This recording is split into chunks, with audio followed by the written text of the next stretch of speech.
Hello everyone, কি অবস্থা সবার? আই হোপ সবাই ভালো আছেন অ্যান্ড আমিও ভালো আছি। আজকে মূলত কি বিষয় ভিডিও হতে যাচ্ছে, ভিডিও থাম্বনেল দেখেই বুঝতে পারছো। আজকে মূলত ভিডিও হতে যাচ্ছে সেনাবাহিনীর কী কী কাগজপত্র লাগবে এই বিষয় নিয়েই আজকের মূলত ভিডিও। বেশি কথা বলবো না, ভিডিওটা শুরু করতে যাচ্ছি। প্রথম যে কাগজটি আপনার প্রয়োজন হবে শিক্ষাগত যোগ্যতার মূল সনদপত্র। মার্কশিট ফটোকপি হলে সত্যায়িত করতে হবে, তবে পরবর্তীতে মূলটি উপস্থাপন করতে হবে।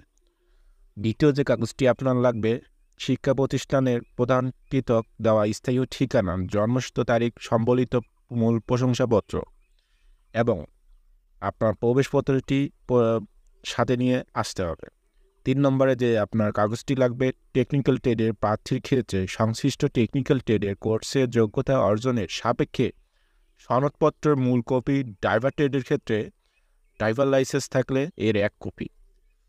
4 নম্বর যে আপনার কাগজটি লাগবে অভিভাবক সম্মতিপত্র, যা সংশ্লিষ্ট চেয়ারম্যান দ্বারা সত্যায়িত করতে হবে। 5 নম্বর যে আপনার কাগজটি লাগবে চেয়ারম্যান কর্তৃক দেওয়া জন্মসূত্র, নাগরিক ও চারিত্রিক সনদপত্রের মূল কপি। 6 নম্বর যে আপনার কাগজটি লাগবে নিজ জন্ম নিবন্ধন সনদপত্র, জাতীয় পরিচয়পত্রের সত্যায়িত ফটোকপি। 9 নম্বর যে আপনার কাগজটি লাগবে সাঁতার পরীক্ষা দেওয়ার জন্য প্রয়োজনীয় পোশাক নির্ধারিত দিনে নিয়ে আসতে হবে। আপনার পরনে শুধু হাফ প্যান্টটাই থাকবে, অবশ্যই একটা হাফ প্যান্ট সাথে রাখবেন। 10 নম্বর যে আপনার যে কাগজপাতি লাগবে তার মধ্যে একটি হলো লিখিত পরীক্ষার জন্য কলম, জ্যামিতি বক্স, পেন্সিল, ক্লিপবোর্ড ইত্যাদি সাথে নিয়ে যাবেন পরীক্ষার।